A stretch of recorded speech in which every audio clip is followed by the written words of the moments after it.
Bom domingo para todo mundo. Queria convidar você que vai participar da nossa escola dominical a se assentar e a se aquietar. É final de ano e a gente chega a um marco na nossa EBD. Para você que talvez hoje nos visita por primeira vez, aqui na Barra Funda a gente começou, no começo desse ano, um grande panorama bíblico. Serão 3 anos estudando toda a Escritura, do Gênesis ao Apocalipse, né? Livro por livro, capítulo por capítulo é mais difícil, mas livro por livro, explorando os principais temas de cada livro, entendendo os principais personagens de cada livro, e entendendo como toda essa história, nesse caso agora no Antigo Testamento, onde a gente ainda está, aponta para Jesus Cristo. E agora, né, com o final do ano chegando, a gente vai fazer o nosso primeiro pit stop. Daqui a pouco todo mundo sai de férias, vai celebrar com a família.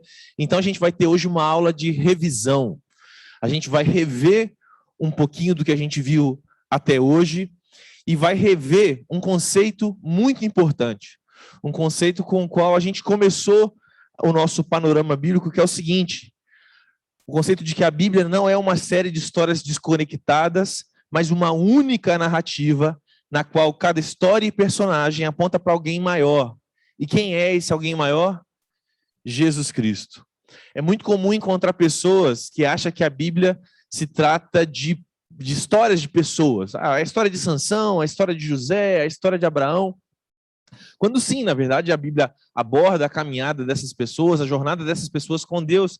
Mas a gente precisa perceber que por detrás dessas histórias há um propósito maior.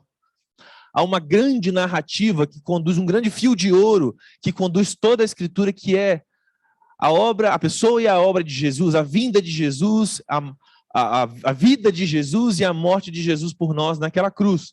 Né? E hoje a gente vai falar um pouquinho sobre isso, de como a Bíblia não é uma série de histórias desconectadas, mas uma única narrativa, na qual cada história e personagem aponta para alguém maior, a saber, Jesus Cristo. E a gente vai fazer isso hoje tentando encontrar Jesus no Pentateuco. Antes disso, vamos fazer uma oração para a gente começar esse momento aqui. Senhor, nós louvamos o teu nome nessa manhã, te agradecemos porque desde cedinho, ó Pai, as tuas misericórdias já haviam se renovado sobre a nossa vida e ela é a causa de nós não sermos consumidos. Nós pedimos a tua graça e a tua misericórdia por esse momento aqui, Pai. Ajuda-nos a compreender a tua palavra, ajuda-nos a encontrar Jesus no Pentateuco e a entender como toda a Escritura aponta para ele, como ele mesmo disse no Novo Testamento. Nós pedimos isso no nome de Jesus. Amém. Então, gente, como eu falei, o nosso conceito base, o conceito que tem guiado a nossa jornada, né, pelo Antigo Testamento é esse, que a Bíblia não é uma série de histórias desconectadas, mas é uma única narrativa na qual cada história e personagem aponta para alguém maior, Jesus Cristo. E de onde eu tirei isso? Da minha cabeça? Será que foi o reverendo Mauro, o reverendo Jonas que me ensinaram isso, porque eles criaram essa teoria? Não, não. Quem disse isso foi o próprio Cristo. Vamos ver isso na Escritura. Se você tem a sua Bíblia aí, pode abri-la, ou então acompanha com a gente aqui, olha. Jesus, lá no episódio narrado em João 5, 39 e 46, está discutindo com os judeus acerca da sua divindade, e em uma de suas respostas aos judeus, Jesus diz o seguinte: vocês examinam as Escrituras porque julgam ter nelas a vida eterna, e são elas mesmas que testificam de mim. Quando Jesus fala acerca de Escrituras aqui, ele não está falando da Bíblia que a gente tem hoje. Naquela época, existia o Antigo Testamento, era a Bíblia do povo judeu. Então Jesus está se referindo ao Pentateuco, aos livros históricos e aos livros proféticos. E o que Jesus está dizendo é que todos esses livros testificam dele, falam a respeito dele. E ele continua: porque se vocês de fato crescem em Moisés, que é o reconhecido autor do Pentateuco, dos 5 primeiros livros da Bíblia, também creriam em mim. Por quê? Pois ele escreveu a meu respeito. Olha que interessante. Pensar que essa história que a gente tem, né, contado aqui, desde o Gênesis, passando pela libertação do povo do Egito e todo o Êxodo, o Levítico e seus sistemas sacrificiais, Número e a travessia no deserto, tudo isso, na verdade, aponta para Cristo. Quando Moisés escreveu toda essa narrativa, Moisés estava escrevendo a respeito de Jesus Cristo. E é isso que Jesus mesmo fala a respeito de si. Há uma outra passagem, agora lá em Lucas 24, de 25 a 27, em que Jesus fala as mesmas coisas, ou algo muito parecido. E Jesus responde então a 2 dos seus discípulos que estavam aturdidos, chateados por conta da morte de Jesus. E no caminho de Emaús, ele conversa com esses discípulos e diz o seguinte: como vocês são insensatos e demoram para crer em tudo que os profetas disseram? Não é verdade que o Cristo tinha de sofrer e entrar na sua glória? E, começando por Moisés, ou seja, começando pelo Pentateuco, começando pelos 5 primeiros livros da Bíblia, começando por Gênesis, Êxodo, Levítico, Números e Deuteronômio, e todos os profetas, explicou-lhes o que constava a respeito dele em todas as Escrituras. Mais uma vez, Jesus afirma que o conteúdo central, o cerne da mensagem do Antigo Testamento, e mais especificamente para a gente aqui hoje, o cerne da mensagem do Pentateuco é ele mesmo. Mas como assim? E a gente pensa que Jesus Cristo, né, que Cristo era o sobrenome de Jesus. Né? Então, assim, mas como assim a gente pode encontrar Jesus se eu não vejo o nome de Jesus Cristo e nenhuma vez lá em Gênesis? Eu ouço o nome de Abraão, eu ouço o nome de José, de Isaac, de Jacó, de Adão, de Abel, de Caim, mas Jesus eu nunca vi. No Êxodo, por exemplo, você tem Moisés, você tem Arão, você tem Miriam, tem N personagens, mas Jesus Cristo eu nunca vi. Porque, de fato, a Bíblia não traz o nome de Jesus Cristo no Antigo Testamento, mas o termo Cristo é um termo usado por Messias. É um termo que aponta para uma promessa. E como é que a gente pode encontrar, então, essa promessa? A promessa do Cristo que viria para resgatar o povo de Israel e toda a sua igreja do pecado e da morte. Como é que a gente pode encontrar? Onde e como a gente pode encontrar Jesus no Pentateuco? E agora eu quero chamar a sua atenção para isso. A gente vai explorar rapidamente. Gente, o texto é infinito, a Bíblia é riquíssima e é por isso que a gente encoraja vocês a lerem a Bíblia de vocês durante a semana, a mergulharem nesse universo bíblico que é riquíssimo, maravilhoso. Mas hoje, como a gente não tem nem tempo para isso, a gente vai explorar 3 passagens em Gênesis, 3 passagens em Êxodo, uma em Levítico, uma em Números e uma em Deuteronômio, cobrindo assim todo o Pentateuco e mostrando como, cada um à sua forma, cada um desses livros aponta para Jesus Cristo e para o Evangelho. Então, em primeiro lugar, onde encontrar Jesus em Gênesis? E aqui alguns exemplos que eu pincei das Escrituras. O primeiro deles está em Gênesis 3,15, que é o texto que diz o seguinte: é a maldição que Deus, né, profere contra a serpente que enganou Adão e Eva. E o texto diz o seguinte: porém inimizade entre ti e a mulher, entre a tua descendência e o seu descendente. Este te ferirá a cabeça e tu lhe ferirás o calcanhar. O primeiro indício de um tema messiânico, ou de a promessa da vinda do Messias, no Antigo Testamento, vem nesses desdobramentos trágicos da queda. Adão e Eva confiaram das palavras da serpente ao invés da palavra de Deus, e a resposta de Deus é muito rápida. Né? Deus pune o pecado, e Deus lança maldições tanto sobre o homem como sobre a mulher, mas pronuncia também um julgamento sobre a serpente. E a maldição, além da questão do rastejar sobre a terra, etc., há uma grande maldição lançada sobre a serpente que haveria para sempre guerra contra a serpente. Haveria inimizade entre a serpente e a mulher, o fruto da mulher, a humanidade, entre a descendência da serpente e o descendente da mulher. Isso aqui é interessante, porque a Bíblia fala sobre a descendência da serpente, mas fala sobre o descendente da mulher. E fala que esse descendente da mulher feriria a cabeça da serpente. Então Deus pronuncia essa maldição, né? E o que está aqui escondido nessa maldição é também a promessa de esperança. A promessa de que o mundo afetado pelo pecado, por meio da tentação da serpente, vai ser restaurado por meio da semente da mulher. A queda do homem necessariamente implicava na necessidade de redenção divina e uma necessidade de que Deus imediatamente trata. Então Deus dá essa maldição. Esse verso aqui que a gente leu, ele é chamado de proto-evangelho. Ele é a sementinha do Evangelho. Ele ainda não é o Evangelho como a gente conhece lá no Novo Testamento, mas toda a essência do Evangelho está aqui. O mundo caiu, o mundo precisa de redenção, e Deus provê o Redentor. O descendente da mulher é o Redentor, aquele que sim seria picado pela serpente, que morreria, mas que por fim esmagaria a cabeça da serpente e livraria o seu povo da morte e do pecado. E quem é esse? Jesus Cristo. O Filho de Deus, ele é o descendente da mulher que feriu a morte e que destruiu a morte, que nos deu vida eterna. Então, logo lá em Gênesis 3,15, a gente tem um bom exemplo do Evangelho sendo anunciado já em Gênesis, de Jesus sendo nos apresentado, talvez ainda não com tanta clareza, né? A gente precisa de outros recursos para entender essa passagem, mas Jesus sendo anunciado para a gente aqui no comecinho de Gênesis. Depois de Gênesis 1 a 11, que relata a criação, a queda e o impacto da queda sobre a vida na humanidade, Gênesis de 12 a 49 aborda como Deus começa a executar o seu plano de redenção. E Deus escolhe um homem, uma família, né, para conduzir esse processo, e esse homem é Abraão. Esse é o fio condutor do restante do livro de Gênesis, a história dos patriarcas e das graciosas promessas que Deus faz, tanto primeiramente a Abraão, depois a Isaac e depois a Jacó. E o chamado de Abraão, lá em Gênesis 12, está aqui, Gênesis 12, de 1 a 3, é um texto muito importante para que a gente entenda também, né?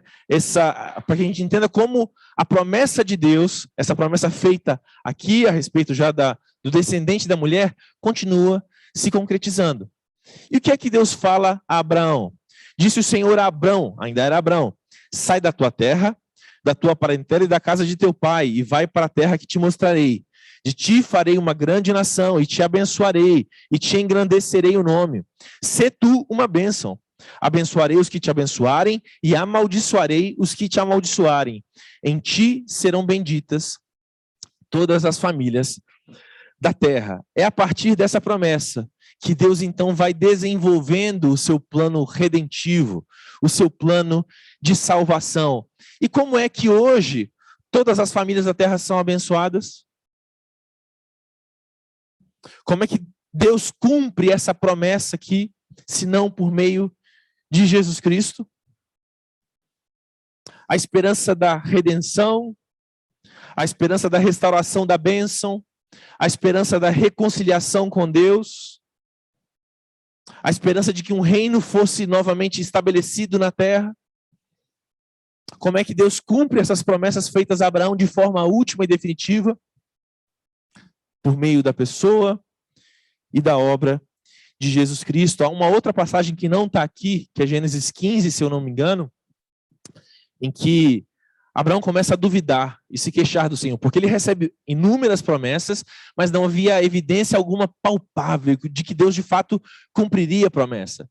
E Deus então faz uma aliança com Abraão, e a gente tem aí, né, o começo da aliança. E como é que o povo fazia aliança naquela época? Não sei se vocês sabem, mas hoje em dia a gente assina contrato, né? Se você vai no cartório, vendi meu carro semana passada. E aí eu fui no cartório, assinei um contrato, assinei lá as fichinhas e ok, está feito o contrato entre nós, fechado. Naquela época, os contratos entre partes eram feitos o seguinte: as pessoas cortavam animais ao meio, né? Era um espetáculo até sangrento, cortavam animais ao meio, e as duas partes envolvidas no contrato passavam por meio dos animais. Talvez vocês já leram essa passagem e nunca se atentaram ao significado disso. As duas partes passavam por meio do animal. E o que isso simbolizava? Simbolizava o seguinte: olha, que me aconteça o que aconteceu a esse animal, se por acaso eu quebrar esse contrato. Se por acaso eu quebrar essa aliança. E aí, quando Abraão começa a questionar a Deus: Senhor, mas que evidência eu tenho de que de fato o Senhor vai cumprir as suas promessas? E o texto nos conta que caiu sobre Abraão um grande sono. Deus pede que Abraão prepare toda a cena, né, e corta um animal ao meio, mas que na hora de passar por entre os animais, somente Deus passa. Abraão não passa. É como se Deus estivesse dizendo: Abraão, a garantia de que eu vou cumprir a promessa sou eu mesmo. Você não precisa se preocupar, Abraão, porque você vai falhar. Você vai quebrar as cláusulas dessa aliança e desse contrato, mas eu cumprirei. Eu vou passar sozinho, Abraão.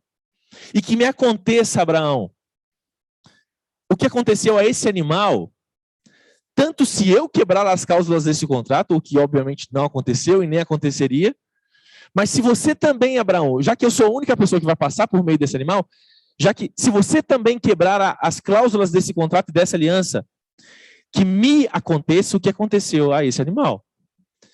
E, gente, o que acontece na cruz? Senão um Cordeiro de Deus sendo imolado em nosso lugar? Aquela promessa e aliança feita em Gênesis 15, em que Deus somente passa por meio do animal para garantir o cumprimento da promessa para si mesmo e para Abraão, se cumpre plenamente na cruz do Calvário. Porque nós quebramos as cláusulas da aliança, o Cordeiro de Deus é cortado ao meio em nosso lugar. Olha o Evangelho aí. Então a gente vê o Evangelho em Gênesis 3, no descendente da mulher, a gente vê a história do Evangelho em toda a narrativa dos patriarcas, e a gente vê o Evangelho, por fim, no livro de Gênesis, na história de José. Quando Jacó, por fim, chama os seus filhos, as 12 tribos de Israel, para dar a eles as bênçãos, o texto diz que Jacó, de alguma forma, previa o que aconteceria em dias vindouros. E o que acontece é que a bênção dada a Judá é a seguinte: o cetro do rei não se arredará de Judá, nem o bastão de entre seus pés, até que venha Siló, aqui muito provavelmente uma referência ao reinado davídico. E a ele obedecerão os povos, ou seja, da família de Judá, da linhagem de Judá, viria o rei. Veio Davi, mas há o verdadeiro leão da tribo de Judá, o rei das nações, o rei dos reis, o senhor dos senhores.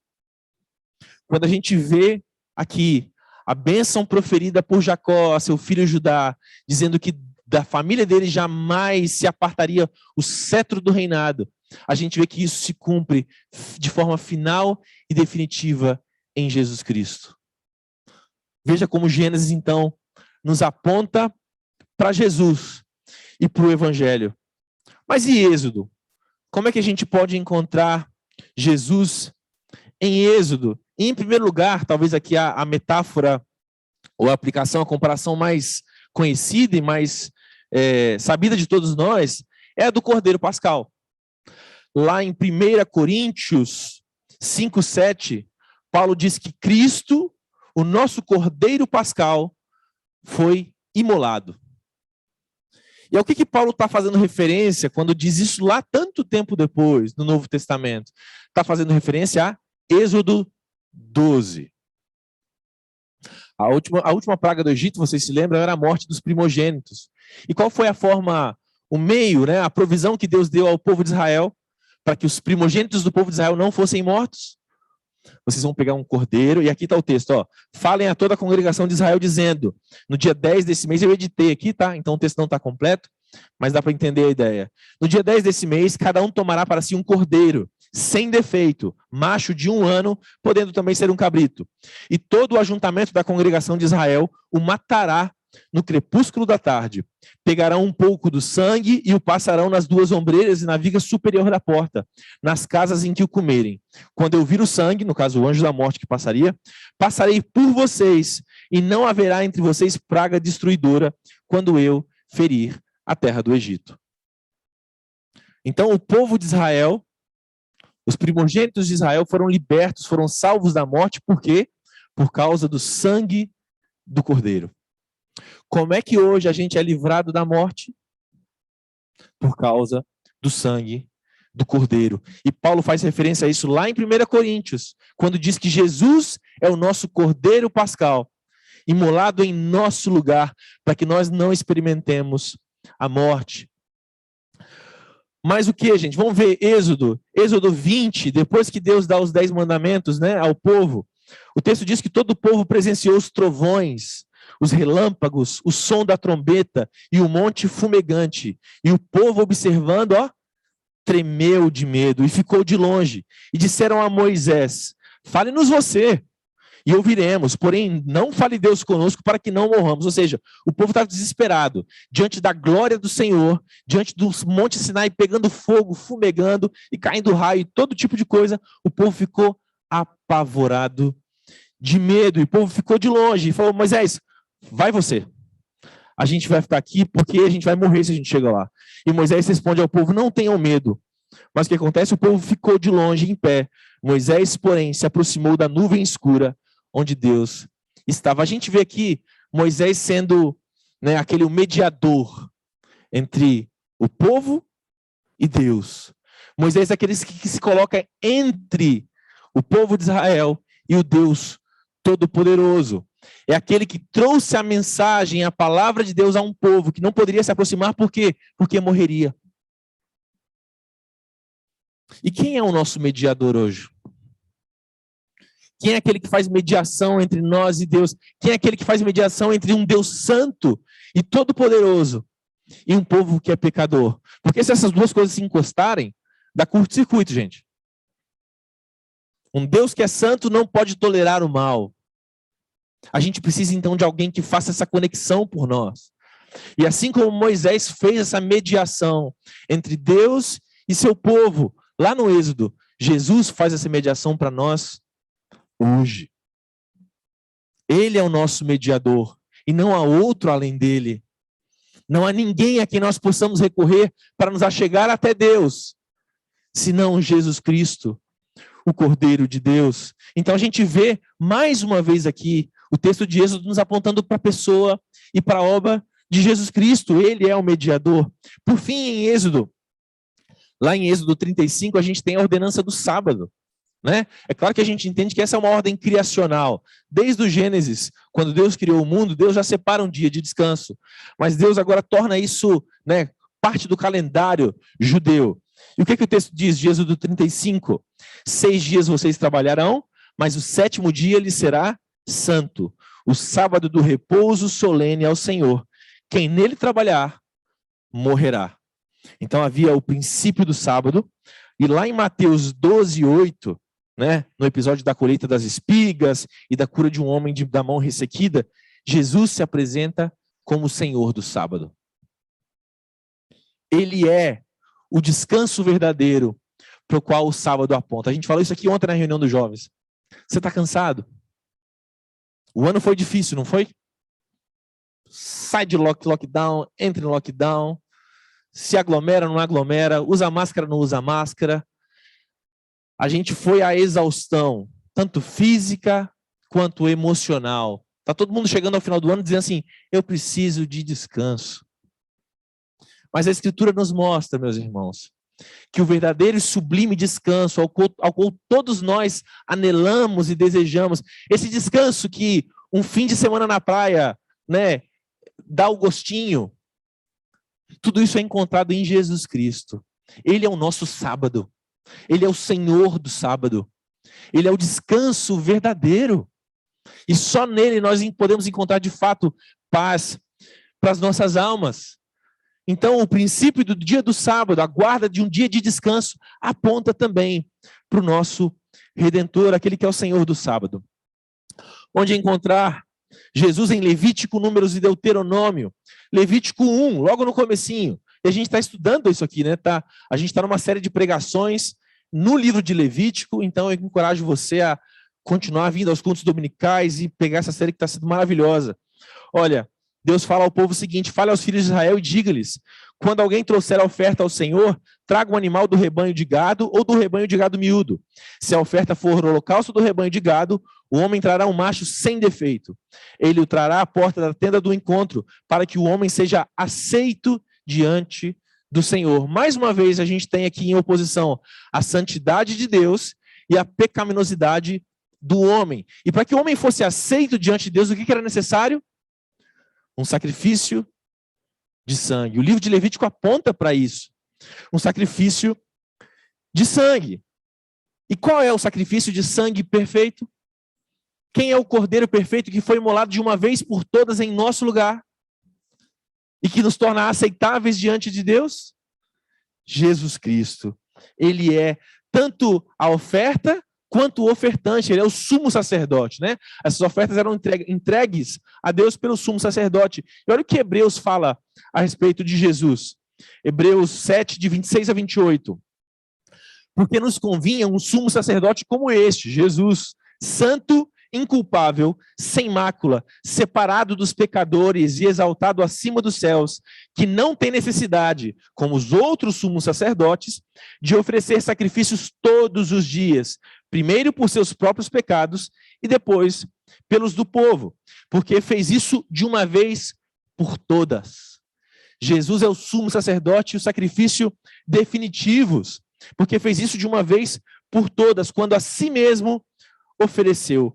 Porque a lei constitui homens sujeitos a fraquezas como sumos sacerdotes, mas a palavra do juramento, que foi posterior à lei, constitui o Filho, perfeito para sempre. Todo o livro de Levítico, a figura do sumo sacerdote, os sacrifícios, todo o sistema sacrificial como um todo, apontam para a figura de Jesus Cristo, para a pessoa e para a obra de Jesus. Como encontrar Jesus em Números? O episódio da serpente de bronze. Então o povo foi a Moisés, está em Números 21, se você quiser abrir aí, ou anotar. Então o povo foi a Moisés e disse: nós pecamos, porque falamos contra o Senhor e contra você. E aí o que acontece? O povo pecou, murmurou, a gente já conhece essa história do povo de Israel, e Deus manda cobras venenosas para picar o povo no deserto. E algumas pessoas morrem. E o povo então fica desesperado e pede: Moisés, por favor, a gente pecou, a gente reconhece. Pede a Deus, Moisés, que de alguma forma ele nos perdoe e proveja um meio para que a gente seja livrado dessas picadas dessas cobras. E o texto diz: olha, ore ao Senhor, pedindo que tire de nós as cobras. Então Moisés orou pelo povo mais uma vez, a figura do mediador, a figura daquele que intercede pelo povo, assim como Jesus intercede por nós hoje, olha. Então Moisés orou pelo povo, e o Senhor disse a Moisés: faça uma serpente e coloque-a sobre uma haste. Quem for mordido e olhar para ela, viverá. E a gente pode olhar para esse texto e falar assim: gente, que esquisito, né? Uma serpente, logo uma serpente, e sobre uma haste, e quem olhar para a serpente vai ser, né, curado das picadas das cobras. O que acontece? E Jesus, lá no Novo Testamento, lança a luz sobre esse episódio. E olha o que ele diz lá em João 3, 14 e 15. Na conversa com Nicodemos, ele diz o seguinte: e assim como Moisés levantou a serpente no deserto, assim também é necessário que o Filho do Homem seja levantado, para que todo que nele crê tenha a vida eterna. O episódio da serpente de bronze apontava para o supremo salvador das nossas almas, para aquele que nos curaria não somente das serpentes, das cobras aqui, dos venenos dessa terra, mas da serpente da cobra do pecado.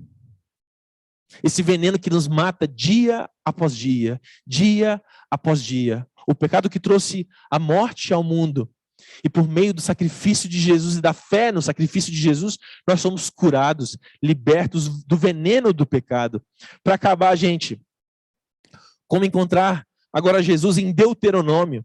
Deuteronômio 18, quando Moisés fala ao povo, já ali nas suas palavras de despedida, ele diz a respeito de um profeta, alguém que se levantaria e diria palavras ao povo de Deus: o Senhor seu Deus, está ali, ó, o último texto, fará com que do meio de vocês, do povo de Israel, do meio dos seus irmãos, se levante um profeta semelhante a mim. A ele vocês devem ouvir. Eu queria chamar a atenção de vocês para esse último trechinho aqui, olha. Haveria um profeta se levantaria, e a ele o povo deveria ouvir. Quando a gente olha para o Novo Testamento, para o episódio da transfiguração, né? Ali um grande espetáculo acontece e Jesus se encontra com Moisés e com Elias. E Pedro, Tiago e João ficam malucos com aquilo que está acontecendo ali, querem armar tendas para si, mas dizem: não tem nada de tenda, vamos lá, a vida segue. E depois daquele episódio, depois daquele espetáculo que termina, e depois que, de novo, Moisés e Elias são assuntos aos céus, uma voz se ouve dizendo: este é o meu filho amado, a ele ouvi.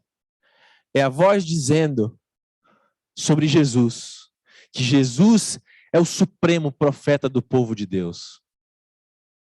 Jesus é aquele a quem Moisés faria referência sobre o profeta que surgiria e a quem o povo deveria dar ouvidos.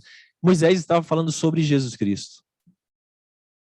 Moisés estava falando sobre Jesus e que o povo deveria ouvir a Jesus. Continuando. Gente, Jesus é o verdadeiro e melhor Adão. É aquele que passou no teste do jardim. Um fracassou no jardim do Éden, onde tudo era perfeito, e outro triunfou no jardim do Getsêmani, aquele que triunfou no teste do jardim e cuja obediência, e não mais desobediência, como no caso de Adão, agora é atribuída a nós. Jesus é o verdadeiro e melhor Abel, aquele que foi assassinado injustamente, um inocente, mas cujo sangue clama não pela condenação, como foi no caso de Caim, seu irmão, mas pela nossa absolvição. Jesus é o verdadeiro e melhor Abraão, que atendeu o chamado de Deus para deixar o seu lar e todo o seu conforto, toda a sua glória, partindo ao vazio e ali criando um novo povo de Deus. Jesus é o verdadeiro e melhor Isaac, o filho da graça e da promessa, que não foi oferecido por seu pai sobre o monte, mas foi de fato sacrificado por todos nós. Jesus é o verdadeiro e melhor Jacó, aquele que lutou e recebeu o golpe do castigo que cabia a nós, a fim de que, como Jacó, nós hoje recebamos apenas a ferida da graça de Deus, que nos desperta e que nos disciplina. Jesus é o verdadeiro e melhor José, aquele que agora à destra do Pai, assim como José se assentou, né? À direita de Faraó, Jesus está à destra do Pai, perdoando aqueles que o traíram e o venderam, e usando o seu novo poder para salvá-los. Jesus é a verdadeira rocha de Meribá, quando Moisés fere a rocha, né? Ferida pela vara da justiça de Deus, que agora nos dá água no deserto da vida. Jesus é o verdadeiro cordeiro da Páscoa, o inocente, perfeito, que deixou de ser morto para que o anjo da morte não atentasse contra nós. Jesus é o verdadeiro templo.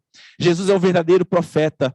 Jesus é o verdadeiro sacerdote. É o verdadeiro rei. Ele é o verdadeiro sacrifício, a verdadeira luz, o verdadeiro pão. Todo o Pentateuco aponta para um só homem. E todos os outros, todos esses aqui de quem a gente ouve, que são os nossos heróis da infância, né? Todos eles apontam para Jesus. Todos eles apontam para o supremo pastor das nossas almas, Jesus Cristo. Como é que a gente vai explicar isso para as nossas crianças? Ou alguns princípios para que a gente também leia a Bíblia dessa forma. E aqui é um cuidado, tá, gente? Um alerta para vocês. A gente precisa tomar cuidado com as alegorias também. Porque, assim, a partir disso, tem gente que tenta encontrar Jesus em tudo. Então, assim, de forma geral, o Novo Testamento aponta para Jesus, o Pentateuco e o Antigo Testamento apontam para Jesus, mas não é que toda passagem específica você vai encontrar Jesus lá. Então a gente precisa tomar cuidado com isso, né? E recorrer a bons materiais, para que você entenda bem o texto. Mas aqui algumas formas da gente entender como ler a Bíblia a partir dessa ótica cristocêntrica e de como a gente pode ensinar isso aos nossos filhos. Em primeiro lugar, 7 maneiras de pregar a Cristo. Existe uma progressão histórico-redentora. A gente acha um caminho, né, que atravessa consistentemente o Antigo Testamento, que leva ao supremo ato salvador de Deus ao enviar Jesus. O tema do sacrifício, por exemplo, é um. O sacrifício do cordeiro é um excelente exemplo, que é uma narrativa, né, um ritual repetido em todo o Antigo Testamento, para mostrar como isso se cumpria de forma última e definitiva em Jesus. Então, há essa forma de enxergar, há esses episódios, há esses modos de Deus libertar o seu povo, de Deus perdoar o seu povo, que se repetem e que se cumprem em Jesus Cristo. Há certos temas longitudinais, temas que também percorrem toda a Escritura: o reino, a aliança, a redenção, o juízo, a providência. Tudo isso também nos ajuda a entender como todas essas coisas se cumprem finalmente em Jesus. Há a questão da promessa-cumprimento. Há promessas feitas no Antigo Testamento e que se cumprem no Novo. O livro de Mateus, escrito especialmente para os judeus, é cheio dessas referências. Repare isso quando você for ler Mateus.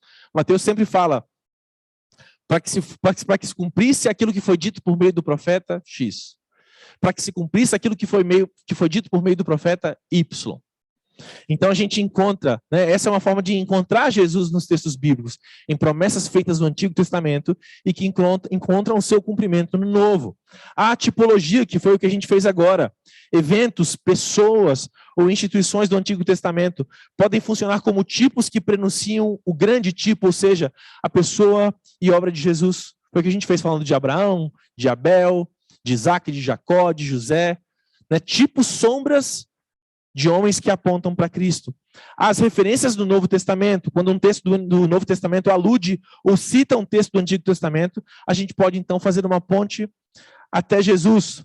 A analogia, o método da analogia, e nessa abordagem a gente traça paralelos entre o que Deus ensinou a Israel e o que Jesus ensina à igreja hoje, entre o que Deus prometeu a Israel e o que Cristo promete à igreja hoje, entre o que Deus exigiu de Israel e o que Jesus exige da igreja hoje. E por fim, a sétima e última maneira de pregar a Cristo, ou de encontrar a Cristo no Antigo Testamento e no Pentateuco. O contraste. Depois da vinda de Cristo, a mensagem do texto para a igreja pode ser diferente da mensagem original que foi escrita para Israel. Um exemplo clássico é o da circuncisão de Abraão, que em Gênesis era o quê?